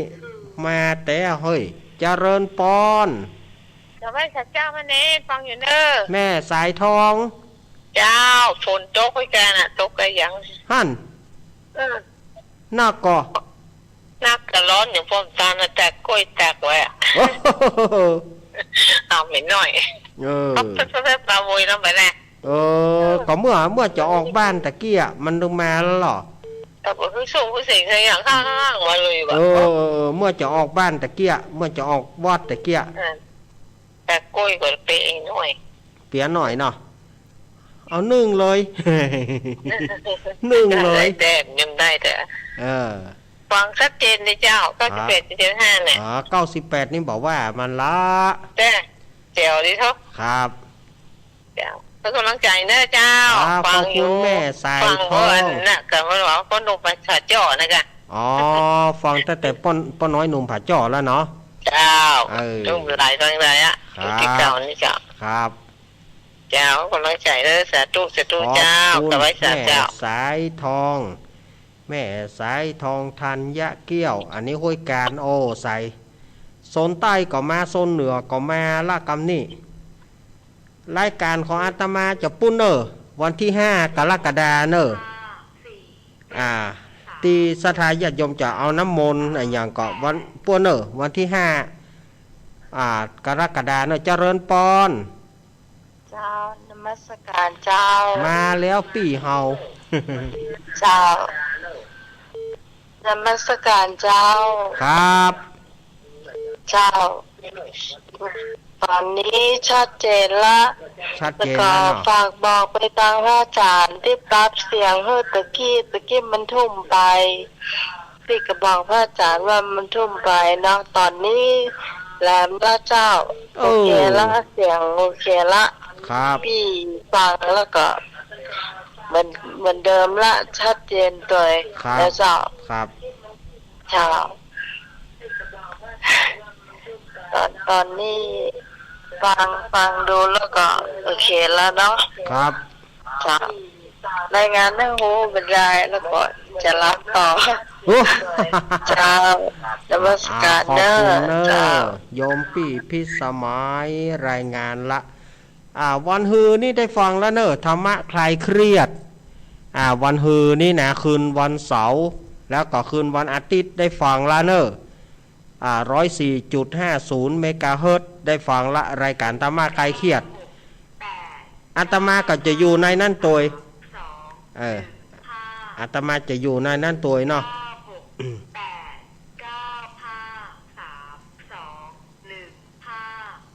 เจริญปอน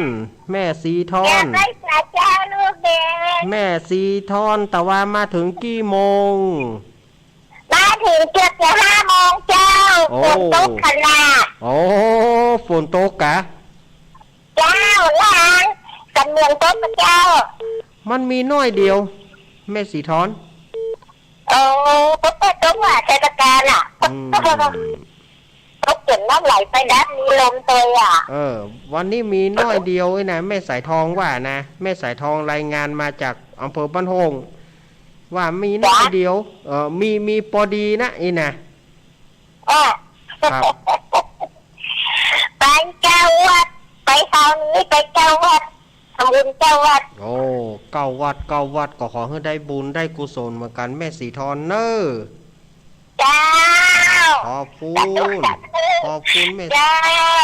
แม่สี อันสุด ท ท้า อย น คือพระบาท400อ่ะ โอ้เท่าพระบาทสีหอยปุ่นน่ะ เจ้า ปาด แล้วก็เข้าไปลึกขนาดน้ำไม่ อ๋อ เป็น แม่นากะลึกนะ แน่หัววัดเขียวขนาดสนจัง นอโอ้จิกวิกปุ่นน่ะ เจ้าวันนี้ชัดเจนดีเนอะ ครับ เจ้า ขอบคุณแม่สีทอน เจ้า แม่ ไว้ สีทอ สาน เจ้า เพลงจีดแน่แม่สวรักษ์ก็มาล้อมไม่ละก็หลายท่านเนอเปิ้นมาทำบุญกับอาตมาวันนั้นนะยินดีเนอเจริญปอน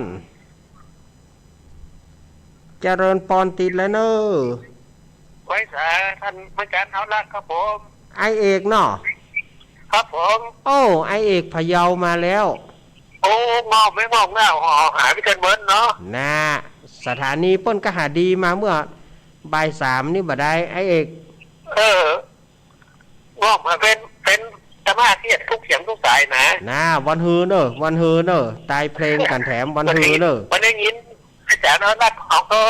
เขาวิทยุเขาง้อมอย่างเดียวกันอย่างนี้นะหายสอย ก็ตั้งแต่ เสา วัน ร์หน้าได้ยินนะเนาะ วันฮือเนาะวันเสาร์วันฮือเนาะ ครับโอเคครับ ครับยินดีไอเอกเนอะ ครับกรรมการครับผม ครับไอเอกพะเยามาแล้วรายงานตัววันนี้ยายพรปีพิสมัยน้องวิวไอเอกเนาะอันที่อยู่ในธรรมะคลายเครียดนะยายพรก็มาละยายโดยเฉพาะยายพรโอ้ง่อมมีเหรอยายพรโทรมาได้เนอะ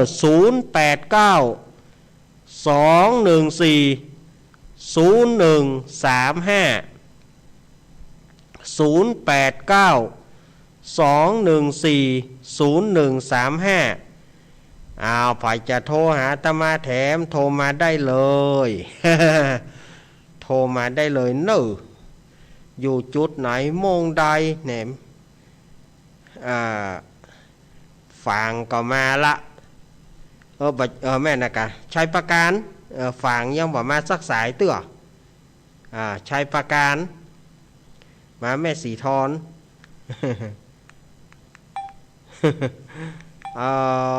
สถาญาติโยมก็พยายามทยอยกันโทรเข้ามาเนอะโทรเข้ามาได้เลยเนอะ089 214 0135เอามีก็ฝ่ายจะโทรหาอาตมาโซนใต้โซนเหนือโทรกันมาได้เลยเนอะอาจจะฮึกกำลังใจก็ได้อาจจะฮึกกำลังใจก็ได้ ใครที่จะโทรหาอาตมาก็น้อมเจิญเจริญพรวันนี้เวลาอาตมามีนักอยู่เนอะโทรเข้ามาหากัน089 214 0135ฮั่น349เจริญพร พ่อจ๋าแม่ได้ยินแล้วเนอะ แม่ได้ยินแล้วเนอะ เจ้าขอบคุณท่านพระครูแล้วก็ท่านอาจารย์นั่นวัดฝ่ายหินของโพจักเพื่อนว่า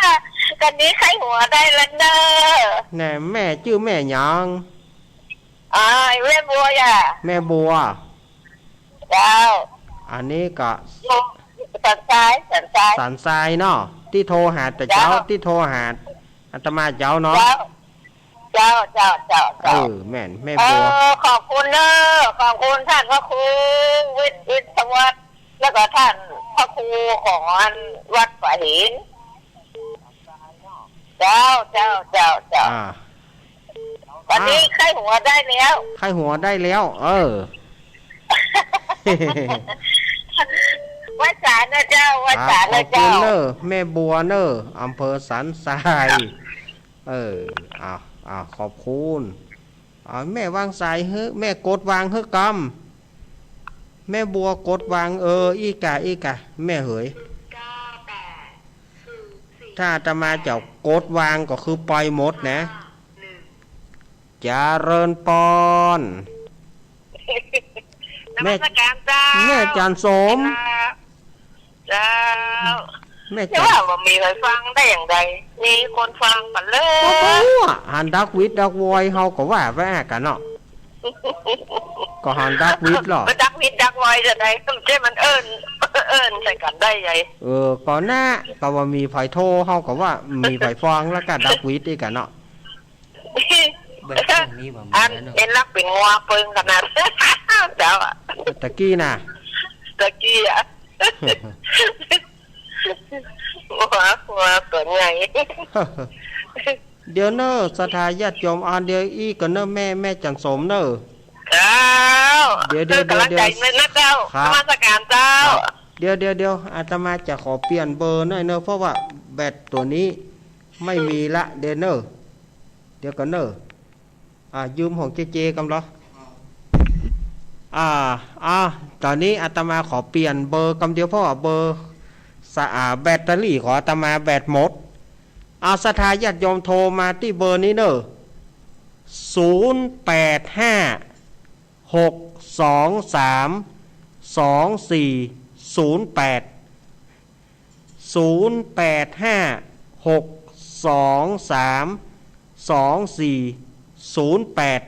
มาเบอร์นี้เนอะเพราะว่า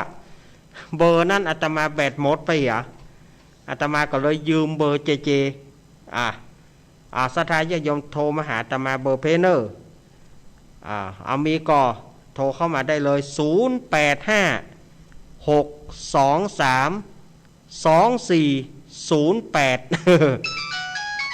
นี่นะนี่แน่นักแกเนอะเจริญพรไอพงเนาะแม่นนะครับโมนนวันนี้โมนอะโมนเลยทั้งวันโมนเลยก็ตื่นนะครับโอ้หมดอกหมดใจนายพงเนาะครับโมนั้นหมดอกหมดใจครับเสียงจัดเจียวจะดีนะโทรศัพท์นะครับโทรศัพท์นี่เทียนโทรเดี๋ยวนะของเจย่ะของเจก็ครับ2G ของ 2G 2G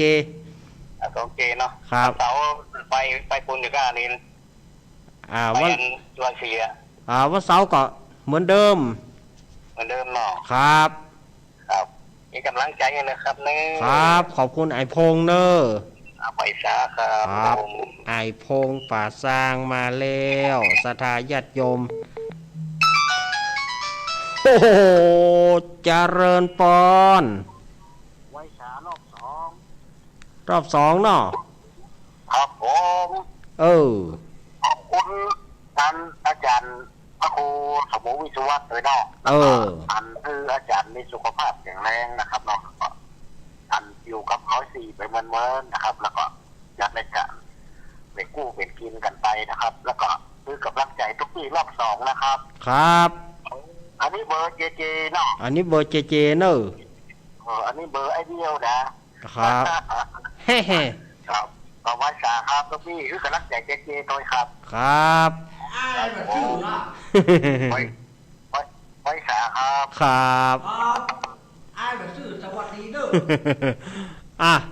085อ่ะ085-623-2408โทรเข้ามาได้เนอะผ่ายจะโทรเข้ามา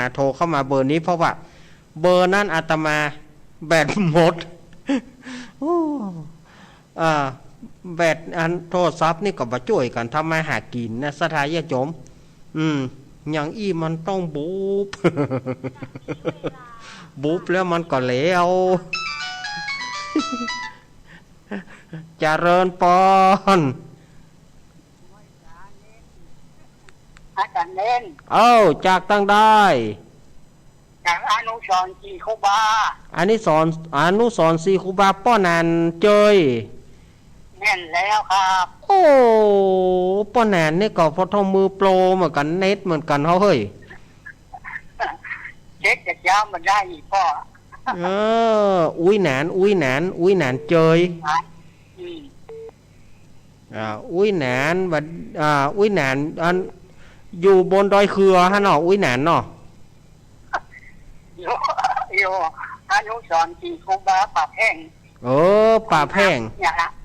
อ๋อ ปากแห้งงามเนี่ย ป่าแพงกองงาม กองงามเนี่ย เออ โง่หัวข้าของงามอ่ะ แล้วปากแห้งอนุสรณ์จีคุบาเอาอ่ะ อนุสรณ์สีครูบาเฮาเนาะ นั่นก็ นั่นละอุ้ยแหนนเป็นกำลังใจอุ้ยแหนนเนอะอายุมันยืนยาวเนอะอุ้ยแหนนเนอะ เป็นกำลังใจเน้นเพิ่ม ครับ จะเน้นเพิ่ม ครับ อยู่ดีเป็นกุ้งเหมือนกันเนอะ ซาป้อแหนนยินดีมีสุขเนอะ ครับ ขอบคุณป้อแหนนฝ่ายจะโทรมาแถม085-623-2408วันนี้ต้องขอบคุณเจเจเจริญปอน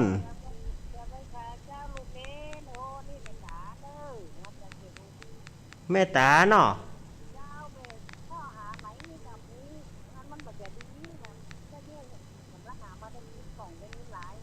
ได้ยินพ่องได้ยินหลาย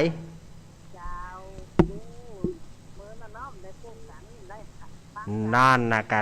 ะวันต้นเดือนเนอะขอบคุณแม่ตาเนอะครับ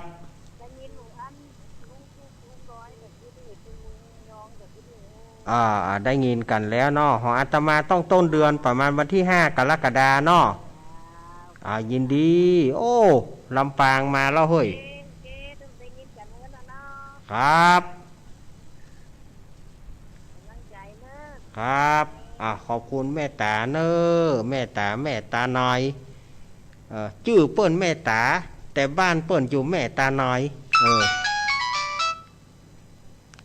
เจริญปอนแม่สายทอง ที่ได้ไฟมดเสียบสมัยเสียบแบบทำเครื่องนะจ้ะอันให้จักพ่อหนันเจยกับพ่อหนันเจยไปได้เบอร์ว่าก็เลยไปได้โทรหาใครเป็นเบอร์ใหม่นะจ๊ะแต่ก่อนนึกจัดงานอนุสรณ์ไปนอนถึง3 ประแพงเนี่ยแต่เพื่อนน้องล่าของตูมเพราะเป็นเรื่องบุญเนอะไปคนเดียวจ้าก็จะเจ ออย่างได้ก็โทรมาเบอร์นี้นะก็ได้เบอร์โทรนะบอกให้ใส่ทองจะบอกว่าจะเจอนะ เนี่ยจะจดกำเนิดจะบอกเมียเนอะ เอาบอกไปเลยแม่บอกไปเลย 093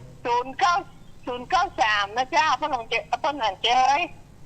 093-1677-960นี่เนอะเจ้าของงอกเหมือนกันนะมันน่ะไปได้โทรนะจ๊ะเจ้า เมินแล้วเนาะ เจ้า ขอบคุณ อันเสียนะเจ้า ขอบคุณ แต่ว่าสัญเจ้ารอบสองเลย ข เจ้า อบคุณแม่สายทอง เจ้าสาธุเจ้า โอ้โทรศัพท์นี่ของเจเจนี่เสียงใสดีหอแม่สายทองวางสายเฮือกเก้าขอบคุณตะกี้นี่อาตมาก็ต้องขอสุมาเมตตาเนอะเพราะว่าสายมันซ้อนกันพอสายมันซ้อนกันแล้วมันเปิดลำโพงบ่ได้เปิดลำโพงบ่ขึ้น ตะกี้นะอาตมาเต็งเปิดลำโพงกันอาตมาเปิดลำโพงบ่ขึ้นตะกี้สุมาแม่ตาตัวเพราะว่าสายมันโยนเข้ามาพอมันโยนเข้ามาแล้วมันโนเกียนี่นะอย่างอื่นมันดีหมดอะแต่เวลาถ้าสายโยนมามันเปิดลำโพงบ่ขึ้นสถานญาติโยมโนเกียนี่อาตมาหูจ่อยมันละ อาตมาเคยมีแต่ก่อนอาตมามีเครื่องหนึ่งเวลาที่สายโยนเข้ามากดอาตมากดอันหนึ่งมันไปข้ามแหมสายหนึ่งกดหนึ่งไปข้ามสายหนึ่งเพราะว่าระบบแบบดูเพกอะมันเคยมีแล้วอาตมาเคยมีโทรศัพท์อย่างนั้น085-623-2408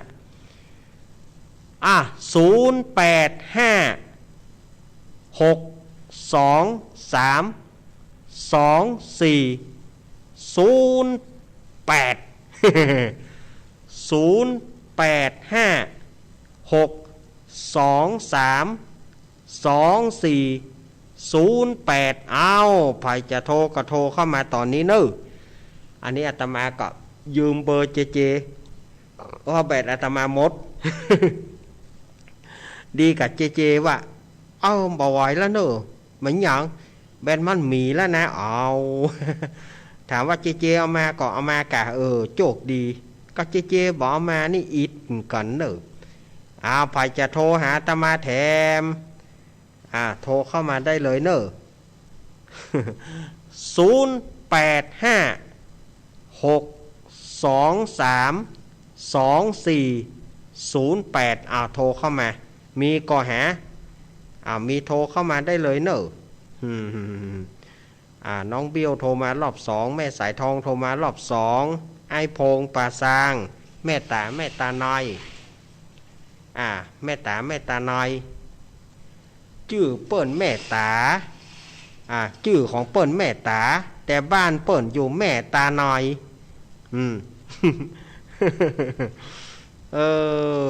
ไผจะโทรมาก็ยังตานอยู่เด้อโทรมาหาตมาเบอร์นี้เด้อสถานญาติโยมก็ยังเหลือเวลาแถมประมาณ17นาทีเหลือ18นาทีไผจะโทรเข้ามาถ้าบัดโทรอาตมาก็จะเสนอสาระไปก่อนถ้าโทรมาก็โทรมาเบอร์นี้เนอะ085-623-2408โทรมาที่เบอร์ของเจเนอะ ตะกี้ อาตมาเล่านิทานไปน้องเบี้ยวว่ากำลังกินบะม่วงกับน้ำพริกแกน สุมาเถอะอาตมานี่ชอบเล่าเรื่องเพื่อเปิ้นแกนเข้าก็มีคราวแล้วแม่เกี้ยวอวดล่างแม่เกี้ยวอวดล่างอาตมาเล่านิทานไปปรากฏว่าเปิ้นไปแกนเข้าสุมาเถอะน้ำบุญบอกเปิ้นไปเจ็บไปตาย เจริญปอน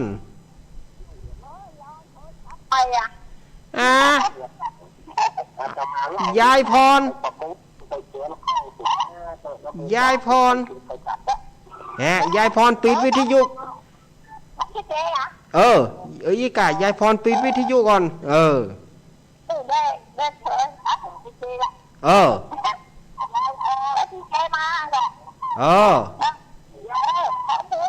ครับ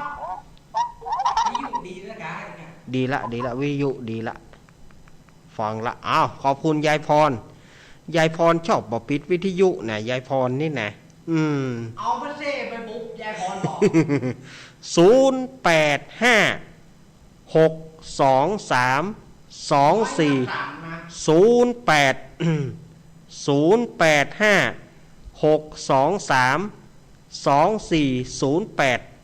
เบอร์นี่เฮาเลยจำขึ้นใจไปเลยกว่ายายเบอร์ของเจเจนี่นะเจริญปอนได้เบอร์โทรเจเจแล้วเนาะเอาขอบคุณยายพรแถมรอบเนอะยายพร3 รอบแล้วยายพร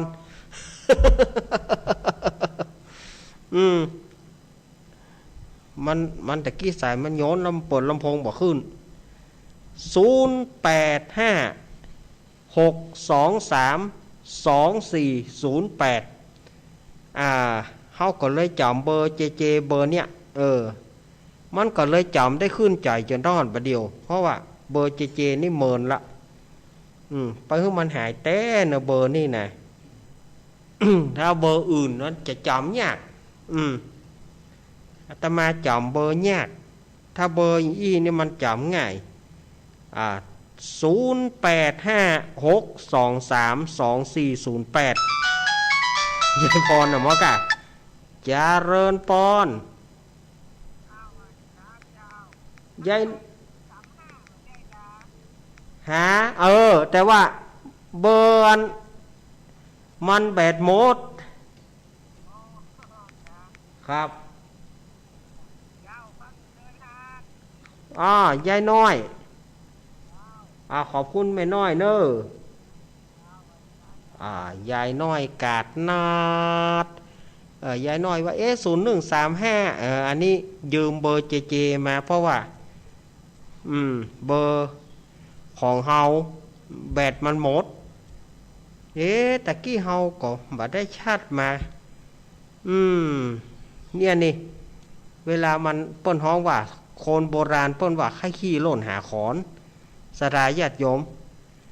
เฮาก็บ่ได้เช็คฟอสกรรมเจริญปอน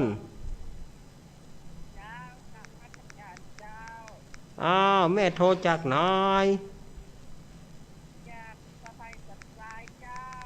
ป้าไฟสันทรายแม่ยังแม่อันนี้กับแม่สีทอนเหมือนกัน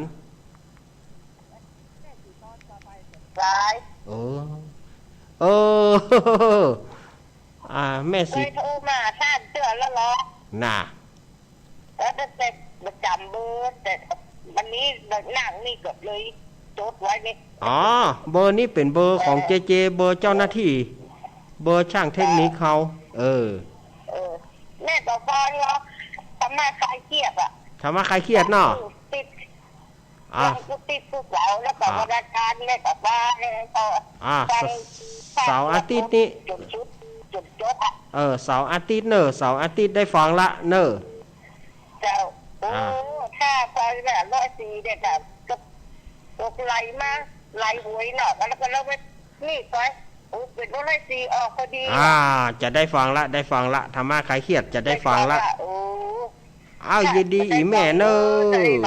ครับยินดีแม่เนอะขอบคุณอันนี้เอาสันทรายกับมากันจะได้ฟังละเดี๋ยวลุแล้วก็ลุเจริญปอนจากตังดอย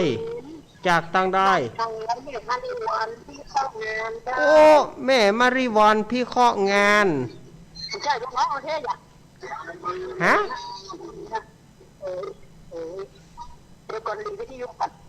ปิดเลยถ้าแม่บอกปิดแล้วมันยุ่งมันยุ่งวันนี้ออก2 ชั่วโมงเนาะเจ้า2 ชั่วโมงแม่ตังมันนั้นเหรอเจ้าที่ทานถอนแหลกเนี่ยนะห่วงอยู่ไอ้เจ็ดหอยแก น่าจะขายน้ำหวานดีวะเล็กนิด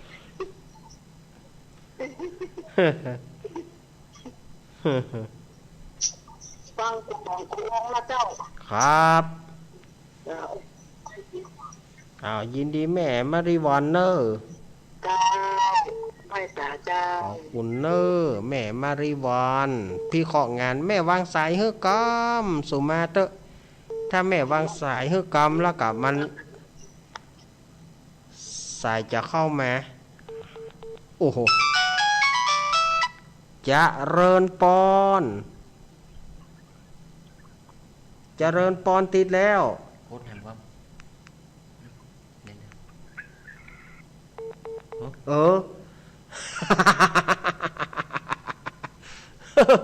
ตึดอย่างใดกันเนี่ยอีเมขอบคุณยายน้อยตะกี้ยายน้อยว่าก็เบอร์ของอาจารย์ลูกเน้น0135อย่างเป็น65อย่างเป็น2408แบตอาตมาโมดอาตมาก็เลยยืมเบอร์ของยืมโทรศัพท์ของเจเจอาตมาเลยยืมโทรศัพท์ของเจเจแล้วก็อาตมาก็เลยเอาของเจเจออกหน้าหมายอีสุมาญาติโยมเลยมัน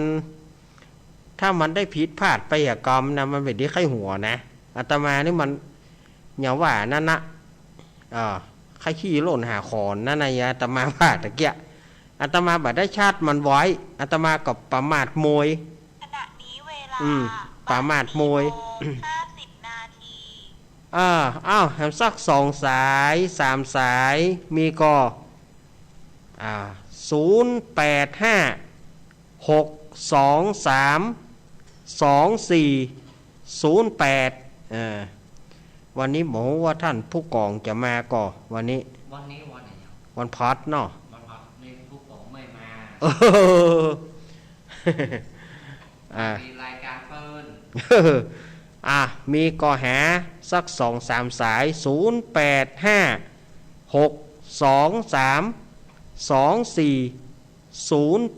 085-623-2408วันนี้แม่เพนบัดโทรมาเฮ้ย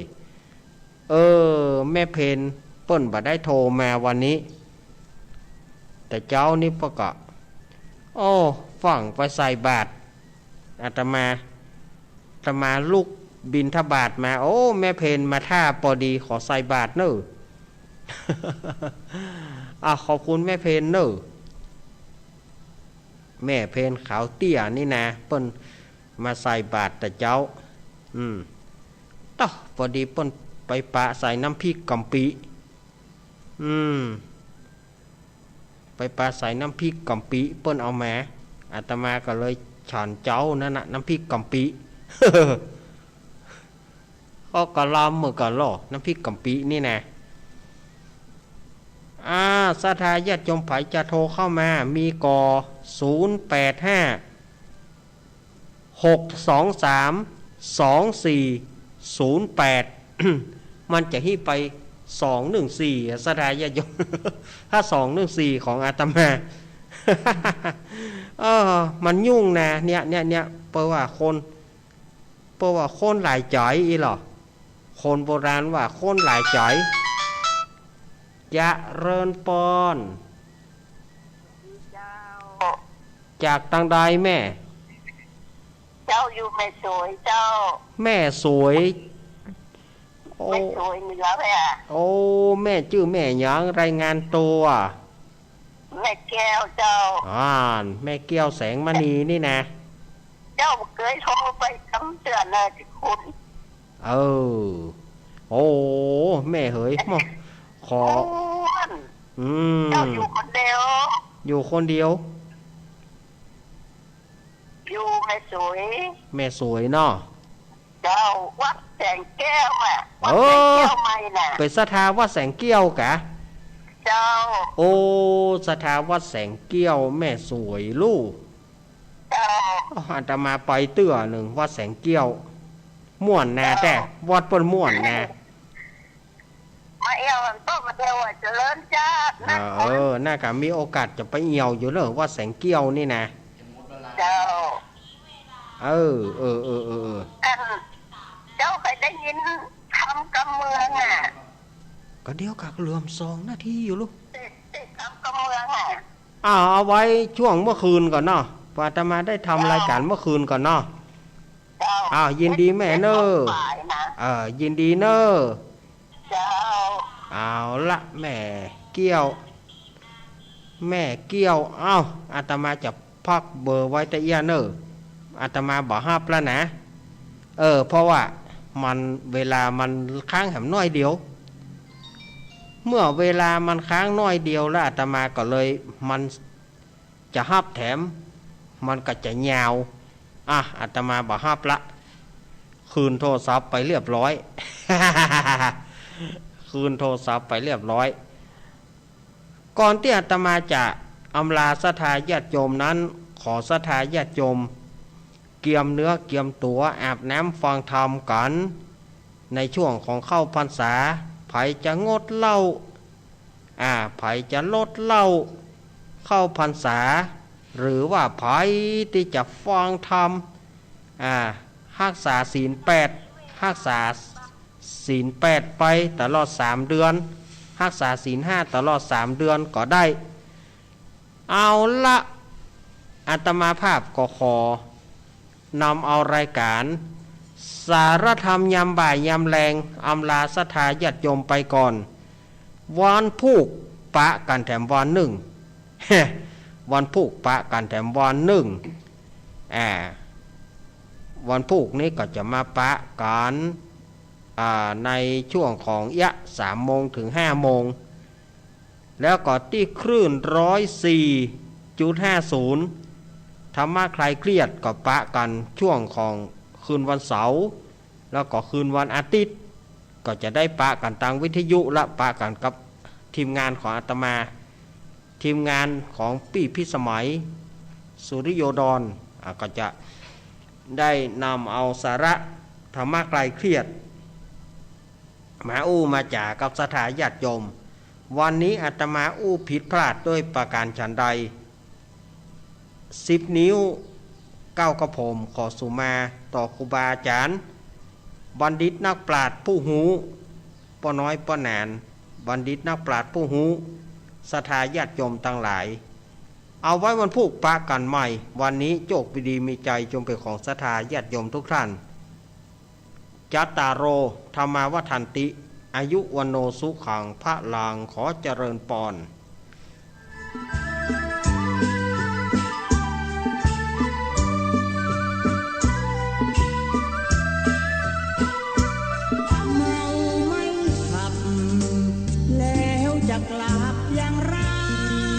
กลับไม่ได้ก็อย่าเมาอยากมีชีวิตยืนยาวต้องเมาไม่ขับ เมื่อขาดสติ